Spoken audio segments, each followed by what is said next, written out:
Hello students, मैं विशाल गुप्ता आपका teacher. आज मैं आपको क्लास 11 सब्जेक्ट अकाउंटेंसी के chapter financial statements without adjustments from the book of mister T.S.. Grewal के प्रैक्टिकल प्रॉब्लम नंबर 19 को करवाने जा रहा हूं।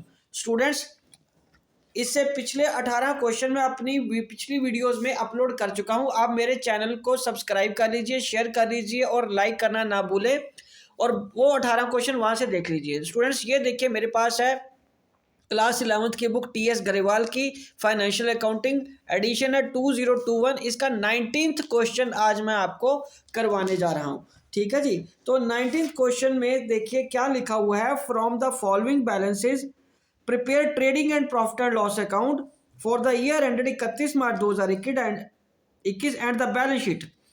बैलेंस शीट भी बनानी है एज ऑन डेट। तो ये देखिए, जैसे कि आपको पता है कि ये क्वेश्चन एक शीट में नहीं आता।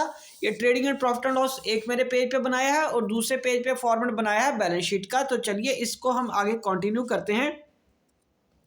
सबसे पहले जैसे कि मैंने आपको बताया कि कभी भी हम कोई भी चीज़ ढूंढेंगे नहीं कि ओपनिंग स्टॉक ढूंढेंगे पहले या फिर परचेजेस ढूंढेंगे ट्रेडिंग अकाउंट में डालने के लिए। जो भी आइटम आती जाएगी हम लिखते जाएंगे। सबसे पहले मुझे मशीनरी नज़र आ रही है, वो एसेट साइड में आएगी। मशीनरी कितनी है बेटे? 2 लाख रुपए की। तो 2 लाख रुपए की यहाँ पे हम क्या कर देंगे? मशीनरी कर देंगे। उसके बाद बिल्डिंग कितने की है?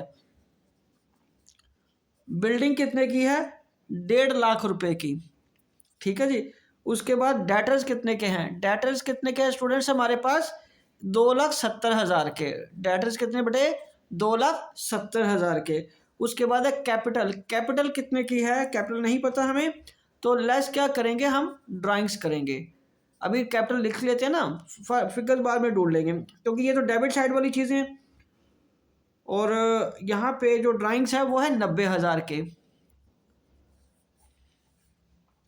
और अब यहाँ आएगा टू परचेजेस।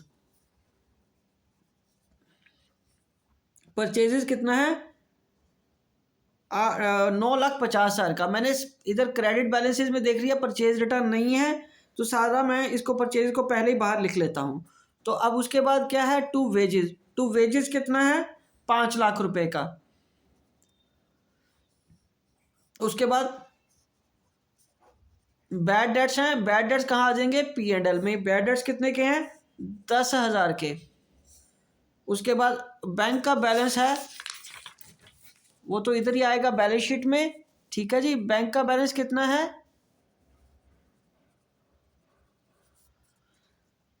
1.5 लाख रुपए का, तो यहाँ आ जाएगा। ठीक है जी। उसके बाद क्या है?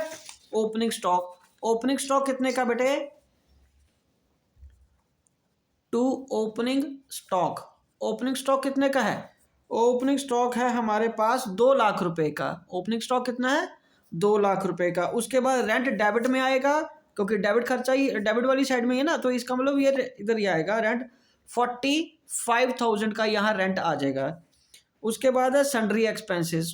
टू सन्ड्री एक्सपेंसेस कितने के हैं बेटे? 20,000 के। और साथ में उसके आगे क्या गिवन है? कैरियज। तो टू कैरियज करके यहाँ पे आ जाएगा। कैरियज कितना है? 15,000 का। ठीक है जी। तो अब क्रेडिट साइड वाली आइटम्स बैलेंसेस दिए हैं उसने। कैपिटल कितनी है हमारे पास? 10 लाख की। तो उसमें से 90,000 चला गया, तो 9,10,000 यहाँ पे रह गया। फिर क्या गिवन है हमें? क्रेडिटर्स। वो तो लाइबिलिटी होती है, वो यहाँ लिखने पड़ेंगे मेरे को।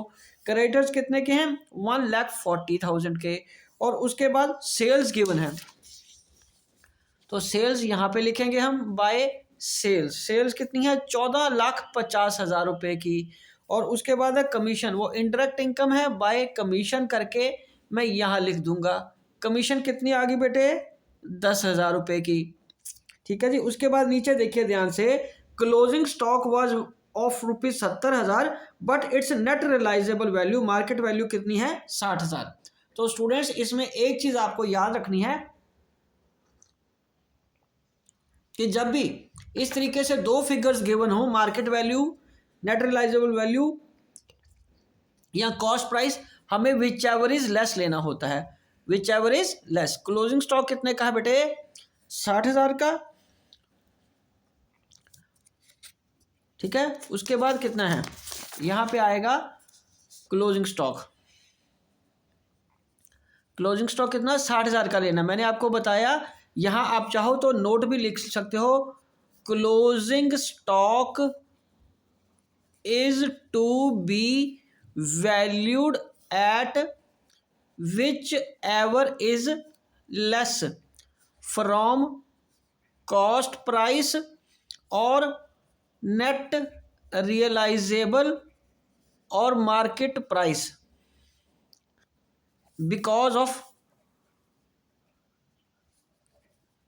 कंजर्वेटिज्म प्रिंसिपल को फॉलो करते हुए हम चलते हैं ना, इसलिए हमें वो विच एवर इज लेस पे लेना होता है, विच एवर इज लेस पे। ठीक है, तो ये हर बार लिखने की जरूरत नहीं है, मैंने वैसे पिछले क्वेश्चन में भी आपको लिख के दिया था। ठीक है जी, तो आप जहाँ पे ये आएगा दो स्टॉक की वैल्यू गिवन होगी तो विच एवर इज लेस वाला आपको लेना है।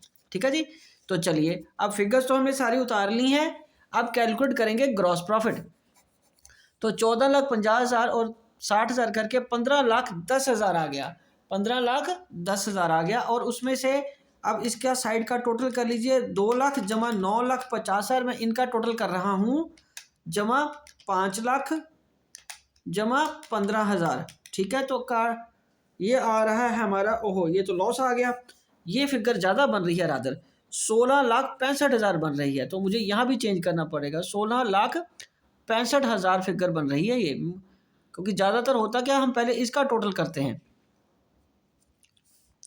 तो फिर क्या आया, ये तो बाय ग्रॉस लॉस आ गया, ये आया ग्रॉस प्रॉफिट नहीं आया, ग्रॉस लॉस आया। मैं भी गलती से लॉस से प्रॉफिट लिखी जा रहा हूँ। ठीक है जी, और ये ग्रॉस लॉस आ गया 14,50,000 माइनस ये कर दो, ये आ गया आपका 1,55,000 का ग्रॉस लॉस। तो स्टूडेंट्स इस तरफ प्रॉफिट नहीं लिखते क्योंकि इस तरफ लॉस आता है। ठीक है जी, ये ग्रॉस लॉस आएगा इधर। तो इस क्वेश्चन में हमारे पास क्या आया, कैलकुलेट हो गए ग्रॉस लॉस। समझ लग गया, चलूँ आगे। ठीक है जी, तो यहाँ पे आएगा, अब ग्रॉस लॉस इस तरफ ट्रांसफर होगा ना, ग्रॉस लॉस आ गया 1,55,000 का। ठीक है जी, तो अंडरस्टूड देखने से सामने से पता चला कि नेट लॉस आएगा। ठीक है जी, तो कैलकुलेट करें फिर हम इसको। ठीक है जी, तो 1,55,000 प्लस 20,000 प्लस 10,000 प्लस 45,000, ये आ गया 2,30,000। तो ये साइड आ गई 2,30,000 की, और उस तरफ एक ही इनकम वाली साइड में कितना, सिर्फ 10,000। तो फिर ये आ जाएगा नेट लॉस। नेट लॉस कितना आ गया, 2,20,000 का। तो अपनी बुक में जो आंसर है उसको एक बार मिला के देखिए, यही है ना। ठीक है जी, चलिए, तो अब ये नेट लॉस है, तो यहाँ पे क्या होगा, लेस होगा। नेट लॉस कितना बेटे, 2,20,000 का। कितना, 2,20,000 का। तो अब ये 9,10,000 में से हमें माइनस करना पड़ेगा। पहले ऐड करते थे ना, अगर ग्रॉस नेट प्रॉफिट आता था। तो ये आ गया हमारा 6,90,000। 6,90,000 और 1,40,000 को ऐड कर दीजिए, तो हमारा कितना आ गया बेटे, यहाँ पे टोटल 8,30,000 का। ठीक है जी, अब उधर ये इसका साइड का टोटल करिए, ये देखो 2,10,000 और ये 2,70। ठीक है जी, तो ये बन गया 8,30,000। अपनी बुक के साथ आंसर मिलाइए ज़रा। ठीक है, यही है ना। चलिए ठीक है, ये रहा सारा क्वेश्चन। मैं एक बार आपको दोबारा दिखा देता हूँ। स्टूडेंट्स यहाँ पे दो चीज़ें हैं नई आपने सीखी हैं अभी, वो है कि क्लोजिंग स्टॉक, जैसे दो फिगर्स गिवन हैं, कॉस्ट प्राइस और market price, which ever is less होता है वो हमें कंसिडर करना होता है। इस केस में 60,000 लेस था, इसके लिए हमने उसको लिया। और ग्रॉस लॉस क्या होता है, ग्रॉस लॉस इसमें कैलकुलेट हुआ है क्योंकि हमारे पास एक्सपेंसेस ज़्यादा हैं इस बार। ठीक है जी, डेबिट साइड ज़्यादा है और इनकम साइड कम है, तो इसलिए ग्रॉस लॉस आया। तो ग्रॉस लॉस अब इधर डेबिट की तरफ ट्रांसफर होगा। ठीक है जी, डेबिट की तरफ ट्रांसफर होगा इस तरफ। ठीक है जी, और इधर वैसे ही ये पलड़ा बारी है इसका, और यहाँ सिर्फ इनकम वाली साइड में सिर्फ 10,000 आ रहा है, तो क्वाइट ऑब्वियस इसका भी नेट लॉस आ जाएगा। नेट लॉस अब क्या करेंगे, कैपिटल में इसको लेस करेंगे, क्योंकि पहले नेट प्रॉफिट जब तक आता था तो हम इसको ऐड करते थे, अब ये नेट लॉस है तो ये लेस करेंगे।